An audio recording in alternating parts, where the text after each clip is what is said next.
हे आपलं पूर्ण गिअरबॉक्स नंतरचा स्टेटस आहे. याच्यामध्ये हा पॉईंट आपला गिअरबॉक्सला कनेक्ट. ओके. आणि इकडं आपला कशाला कनेक्शन डिफरन्शियल. आता हे जे दिसत आहे 4 पॉईंट तुम्हाला 1 2 3 4 पैसे द्यायचे. आता हा मोठ्या गाडीचा आहे म्हणून मोठा आहे. छोट्या गाडीचा जो प्रोपेलर शाफ्ट आहे तो पण सेम असतो, फक्त साईज छोटी असते. आता हा डिफरन्शियल जो आहे हा छोट्या गाडीचा आहे. जसं टाटा जो आहे त्याला आपण टाटा हे छोटा हा त्या गाडीचा आहे. आणि हा जो प्रोपेलर शाफ्ट आहे हा टॅम्पो किंवा ट्रकचा आहे. ओके. पण बाकीचे कन्स्ट्रक्शन आहे हे पूर्ण सेम असतं. आता याच्यामध्ये ज्यावेळेस आपला हा जो डिफरन्शियल सेटअप आहे हा डिफरन्शियल हा पूर्ण एक्सल. ओके. हा रिअर एक्सल आहे पूर्ण. आता हे जे दिसतं ह्या शॉक ॲब्झॉर्बर. ओके. ही पट्टी दिसते ना बोल ही स्प्रिंगची. ओके. काय स्प्रिंग कॉईल स्प्रिंग असते ही त्याची रिंग आहे. दोन्ही ठिकाणी साईडला पण येतो. त्याला मग ते रबरचं पुस्टिंग आहे खाली. ते कशासाठी असतं त्या स्प्रिंगला खाली, नाही तर स्प्रिंगच्या इंटरनल मेटेरियल असतं तर खराब होईल म्हणून त्याला रबरचं पुस्टिंग असतं. आणि हा डॅम्पर त्याला डॅम्पिंग इफेक्टसाठी. आता काही गाड्यांमध्ये इथं डॅम्पर नसतो, इथं असतात डायरेक्टली लिफ्ट स्प्रिंग. जर मोठ्या गाड्या असतात लिफ्ट स्प्रिंग. ओके. पाट्या म्हणतो ना आपण. ओके. आता ज्यावेळेस आपल्या गिअरबॉक्सवरून पावर येते, गिअरबॉक्सवरून पावर आल्यानंतर काय होतं प्रोपेलरचा फिरतो. गिअरबॉक्सला प्रोपेलर नसल्यानंतर तिकडून होतं तिकडून जातो. आता हा प्रोपेलर फिरवून दे सोडून दे. आता हे जर त्याच पोझिशनला आपण ठेवलं आणि प्रोपेलर सध्या असा ठेवला आपल्याला फक्त फिरवला काय झालं फिरला फिरला ना. त्याची पोझिशन सेम राहिली राईट. का बरं सेम राहिली? कारण त्याच्यामध्ये तुम्ही बघितलं तर हे बघा सिस्टीम आहे ना. या सिस्टीममध्ये काय होत आहे हे लॉक आहे त्याच्यामध्ये आणि ह्यामध्ये त्याला जॉईंट दिलेलं आहे. आता हे जे काय हे 2 योक आहेत त्याचे, हा एक आणि हा एक. बरोबर. खालचा एक योक याच्यामध्ये फिट आहे आणि हा योक कुठं फिट होतो गिअरबॉक्सला. आता काय होतं ज्यावेळेस आपला गिअरबॉक्स फिरायला लागतो त्यावेळेस काय होणार आहे हा गोल फिरणार आहे. आता हे ज्यावेळेस गोल फिरणार आहे याची डायरेक्ट इंटेंट मिळणार. बरोबर. आता तुम्हाला प्रॅक्टिकली सांगतो तर तिकडं फिरव. शुभम बाजूला. शुभम आता हे बघा याची पोझिशन एकच राहते पण चालते अँगल. आणि हे जर आपण जर एक स्टेप ठेवला किंवा याला जर फेस्टिवल ठेवलं काय झाला आलं किंवा आता वरती येईल थोडं येत आहे का. कारण इकडे मी लॉक करतोय ना त्याला. जर मी लॉक केलं तर काय होईल ते वरती यायचं काय करेल. कारण काय होईल तो सिंगल ट्रक आपल्याला काय करायचा येतो राऊंड मध्ये मल्टिप्लाय करायचं आहे त्याला. त्याच्यामुळे आपण काय करायचं ना मोकळच होतो. म्हणून ज्यावेळेस तुम्ही तिकडे फिरवणार त्यावेळेस तो इकडे अँगल चेंज करणार आणि अँगल चेंज केल्यामुळे काय झालं तुमचं पॉवर ट्रान्समिशन पण झालं आणि अँगलही चेंज झाला. आणि तो एका जागेवर होत नाही, इथं सुद्धा होतो आणि तिथं सुद्धा होतो. ओके. कारण ज्यावेळेस तो गाडीला लागत राहतो त्यावेळेस तो कसा लागतो फिरपास. ओके. आता ठेव त्याला वापर हो खाली. आता याच्यामध्ये काय आहे मागचं जर एक्सल आहे गड्ड्यामध्ये जर गाडी गेली तर खाली जातो. खाली जातो म्हणजे काय झालं की हा ओढला आहे पण त्याच्यासाठी याला दिलेला असतो हा स्लीप जर स्लीप एक्सल खाली जर गेला गड्ड्यामध्ये तर हा ओढला नाही म्हणजे लेन्थ वाढेल पण पॉवर ट्रान्समिशन चालणार नाही. आणि जर खाली जर स्पीड ब्रेकर आला तर वरती येईल मग मध्ये जाईल. दोन्ही याच्यामध्ये पॉवर ट्रान्समिशन थांबताय का आपलं नाही थांबत. पॉवर ट्रान्समिशन आपलं कंटिन्यू राहतं. ओके. कळाला पॉईंट. प्रोपेलर शब्द कळाला. Universal joint slip joint. Slip जॉईंटचं काम काय असतं फक्त खड्डा आल्यावर नाही. स्लिप जॉईंटचं मेन काम काय आहे की ट्रान्समिशन थांबलं नाही पाहिजे. जर लेंथ कमी जास्त होत असेल तर ती प्रोव्हाइड करायची हे काम असतं स्लिप जॉईंटमध्ये. काय लेंथ प्रोव्हाइड करायची कमी असणं किंवा जास्त असणं जे काय असेल हे प्रोव्हाइड करायचं हे काम कोणाचं आहे स्लिप जॉईंटचं. ओके. आणि युनिव्हर्सल जॉईंटचं काम काय आहे? अँगल मध्ये मोशन प्रोव्हाइड करायचं. आता हे फिरत आहे ना, अँगल मध्ये फिरतंय, पण तरी पण तो मोशन प्रोव्हाइड करतोय. राईट, कळालं?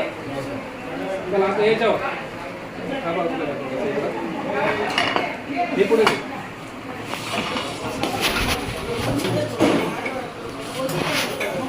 आता हा आपला पूर्ण रिअर एक्सल सेटअप आहे.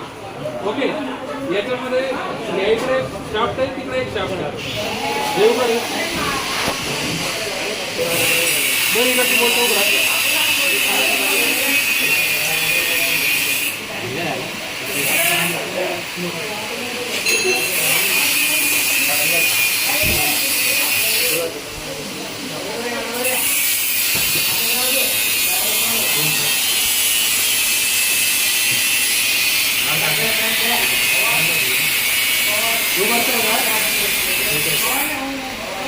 ठीक आहे, थांब.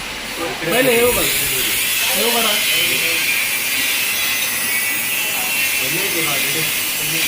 ठीक आहे, उघडा ना. ते सरळ काय झाला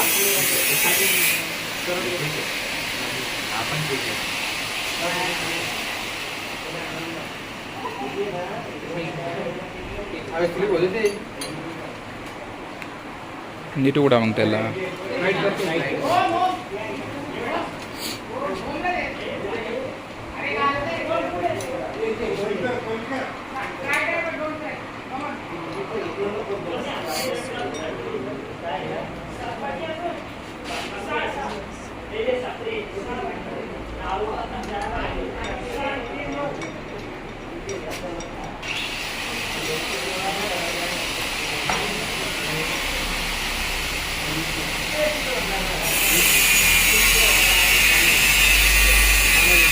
पाहणं नाही करला.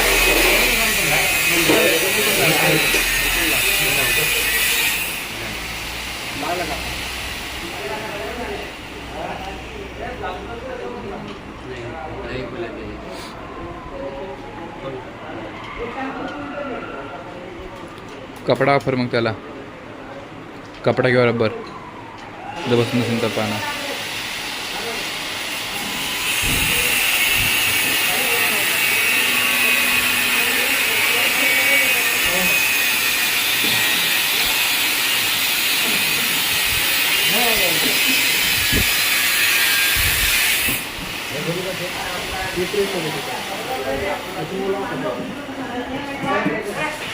त्याच्यावरती वजन पडलंय सर, त्याच्यावर फक्त.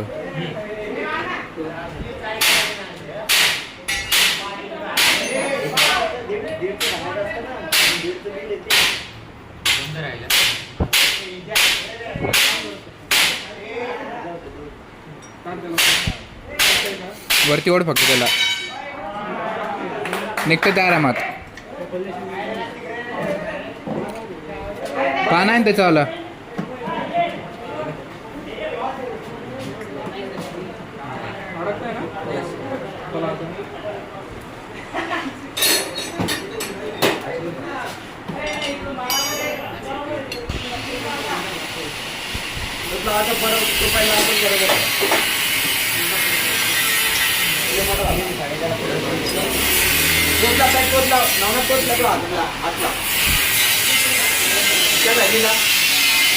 दोन्ही फिरव, दोन्ही पकडा साईडचे.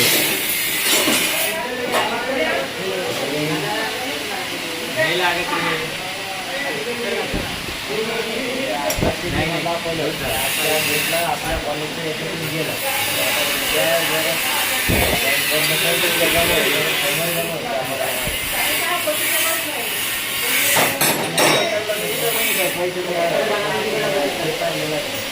आता जो मागचा डिफरन्शियल होता त्याचा हा शब्द होता नव्हतं त्याला.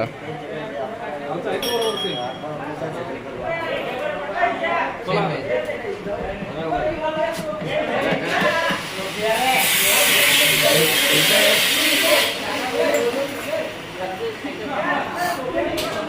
स्कूलला कडे पॅकिंग द्यायला असते.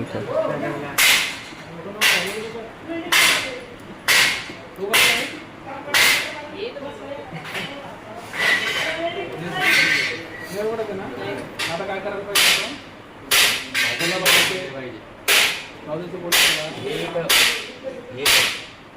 अरे पहिले एक्सेल काढा. एक्सेल बाकी त्याचं काढायचं. आता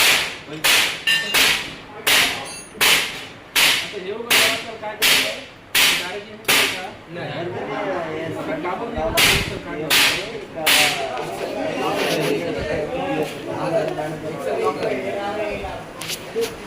कनेक्ट येते गिअरला.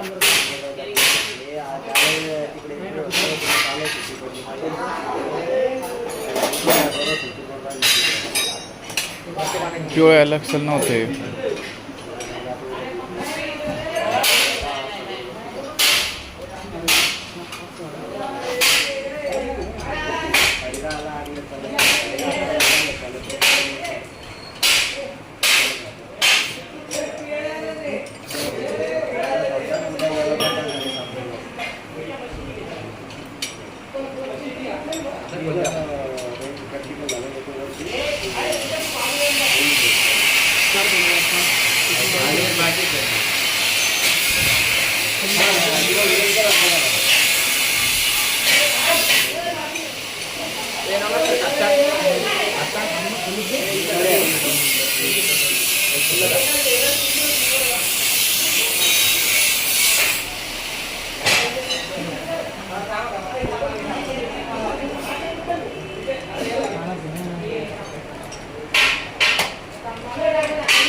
काय दिसतंय तुम्हाला? शाफ्ट दिसतोय. हे शाफ्ट कशात होते लावलेले? कशात होते ना? त्याच्यामुळे काय होत होतं? लॉक होत होतं. त्या लॉकमुळे ते बाहेर येत नव्हतं. ओके. आता एक काम कसं करतं? हा गिअर फिरव. हां, त्याला वरती हातात होतं ते खालचं फिरव. फिरलं. त्यावेळेस बघ मधले डिफरन्शियल मधले गिअर फिरताय का? मधले दिवेल नाही फिरत आहे ना? का बरं नाही? कारण त्याला लॉक कशाने करतो आपण? या शाफ्टने. ओके. ज्यावेळेस आपण त्यातलं एक लॉक करू त्यावेळेस फक्त दुसरा फिरत. आता कसा? तो एक पूर्ण बाहेर काढ. पलीकडचं निघतो नवनाथ. काढ पूर्ण बाहेर काढ त्याला. फक्त हवे भेटू नको. ओके. त्याला उचल परत थोडंसं हवे आणि इकडून घाल. नीट घाल. अल्लाच जातो मध्ये तो.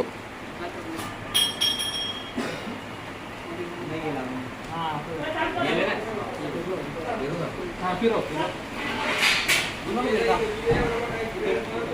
नाही थांब पण तू नको फिरव.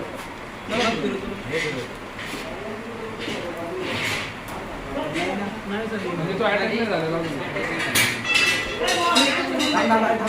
ताकद नको लावतो याला सुमित.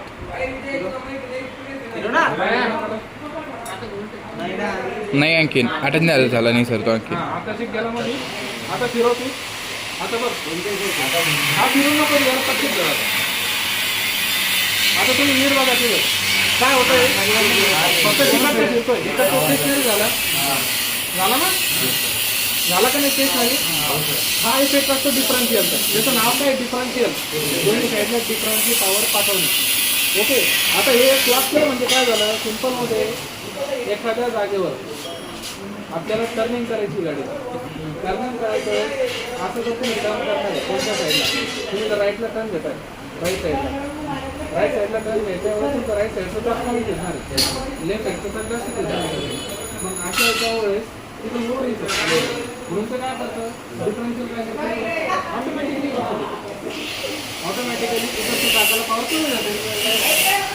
आणि असंच काही काही कंडिशनमध्ये बघा गाडी जर खूप पडली भले एक तास जण मिळेल आणि सरकार फक्त फिरून राहिलं अशा कंडिशन गाडी नाही करत का बरं नाही येत? आता इकडे काय बोलत होते मी मेहनत घेतली का याला फिरवायला लॉक झालं होतं त्याने सोडून दिलं का नाही फिरत ना त्याने डायरेक्ट सोडून देतो दुसरा फिरवतोय ज्यावेळेस शिकला किंवा ऑइलवर किंवा अशा सर्विसवर गाडी फसते त्यावेळेस काय होतं जर एक चाक कंटिन्यू फिरत असेल तर दुसरं चाक आलं नाही का बरं नाही आलं हे याला सोडून देतो तो फक्त जो चाक फिरतोय ना त्याला पॉवर देत राहील तो आता इकडचा चाक तुम्ही धरून ठेवला लॉक केलाय त्याला पॉवर दिली त्यांनी नाही तो काय म्हणतो मला दिली पॉवर मी दुसऱ्याला पॉवर पाठवून देतो आता हा प्रॉब्लेम जो आहे हा भरपूरशा गाड्यांना येतो मग त्याच्यामुळे काय भरपूरशा डिफरन्शियलमध्ये येऊन शकतो त्यात एक आलेलं लिमिटेड स्पीड डिफरन्शियल त्यानंतर डिफरन्शियल लॉक आता ह्या काय गोष्टी आहेत differential lock limited speed differential की याच्यामध्ये अशा कंडिशन्स असतात अशा कंडिशनमध्ये डिफरन्शियल लॉक केला जातो म्हणजे ही पण स्लाईड स्लिपरी आहे म्हणजे जे चाक स्लिप होत असतं चिखलात असेल पाण्यात असेल जे काय असेल ते त्या साईडला लॉक दिला जातो म्हणजे ते ऑलरेडी तिकडचंच थांबवतात जिकडचं थांबलेलं आहे त्याला थांबवत नाही ओके डिफरन्शियलला जर पॉवर दिली तर त्याला त्याला दोन्ही साईडपैकी कोणत्या एका साईडला पॉवर द्यायची तुम्ही जर दोन्ही लॉक केलं तर डिफरन्शियल केलं ओके एक दोन्ही फ्री पाहिजे किंवा कोणती पण एक साईड फ्री पाहिजे त्यावेळेस ते फिरणार आणि जर ते फ्री असेल किंवा फिरेल आणि जर दोन्ही लॉक असेल तर ते फिरत नाही मग आता काय होतं स्लीपरी कंडिशन आहे जिथं आपण बघतो की गाडीचं एक तास नुसतं थांबलेलं एक तास बरोबर सर कॉल आला अशा कंडिशनमध्ये काय होतं गाडी लक्ष आणते का नाही आणत चाक स्लीप ज्यावेळेस होतं ओके तर तशा याच्यामध्ये चाक स्लीप व्हायला लागल्यावर त्याला मग प्रोटेक्शन काय याच्यामध्ये माती लागते त्याच्यामध्ये म्हणजे चाकाला काहीतरी ग्रीप भेटेल आणि इकडच्या चाकाला जर थोडी सुटली तर तिकडच्या चाकाला पावर जातील ओके मी काय म्हणलं डिफरन्शियल जर लॉक जर केलं तर त्याला दोन्ही चाकाला पॉवर द्यावं लागतं पण जर तुम्ही एक चाक जर डायरेक्ट लॉक केलं ते फक्त दुसऱ्या चाकाला पॉवर देतो तिथे मोकळं आहे ओके आता आज इथं काय केलं आपण इकडचं चाक लॉक केलं होतं तिकडचं चाक लॉक केल्यामुळे काय झालं त्यांनी डायरेक्ट दुसऱ्या चाकाला पॉवर देणं चालू करून दिलं त्यांनी हा विचार केला की ते कागद लॉक आहे नाही केला मग अशा याच्यामध्ये काय करतो आपण अशा ॲक्च्युअलमध्ये या कंडिशन आपलं कळलं होतं त्यावेळेस आपण काय करतो ज्या चाक फक्त स्लिप होतं आहे मग त्याच्या खाली माती टाकणं किंवा खडी टाकणं किंवा असं काही टाकणं की त्यांनी करून दिलं ग्रीप भेटेल बरोबर नुसतं खडीमध्ये जर हे झालं खडी स्लिप होत राहते मग तिथे पाणी टाकतात म्हणजे काहीतरी ती थोडंसं ट्रॅकिंग भेटतं विचार त्याला ट्रॅकिंग भेटलं म्हणजे ती काय त्यालाही भेटतं थोडंफार ओके त्याच्यामुळे ते गरजेचं पण काही काही गाड्यांना काय करतात कंपन्या डिफरन्शियल लॉक देतात त्याच्यामुळे काय होतं जर एखादं ट्रॅक जर फ्री झालं जे कंटिन्यू स्लिप होतं मग त्याला डायरेक्टली लॉक केलं जातं लॉक केल्यामुळे काय होतं मग डिफरन्शियलला बळजबरी दोन्ही चाकाला पॉवर दिली लॉक देणं म्हणजे काय की जो फिरतो त्याला लॉक म्हणजे नाही मग लॉक देणं म्हणजे दोन्ही याला पॉवर द्यायची आता एक मॅकॅनिझम जर बनवलं एक लॉक येणं ठीक आहे दुसरं फिरत आहे मग लॉक दिल्यावर तसं नाही लॉक दिलं म्हणजे दोन्हीही फिरणारच मग एक जो स्लिप होतो तो स्लिपच होत राहील पण दुसऱ्याला पॉवर कमी ना प्रॉपर नाही मग तो बरोबर हळूहळू गाडी बाहेर कळलं डिफरन्शियल आणि डिफरन्शियल लॉक द्या म्हणतो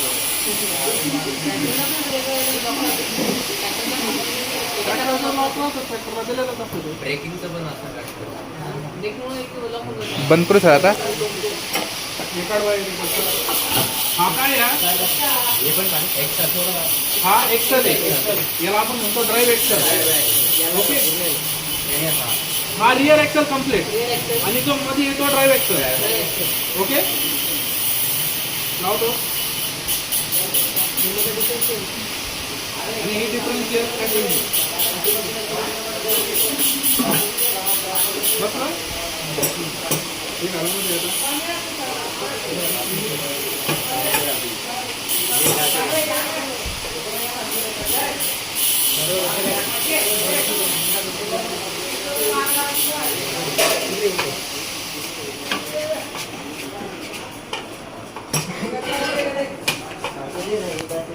हे डिफरन्शियल कधी खराब होत नाही सर मोस्टली नाही त्याला प्रोटेक्शन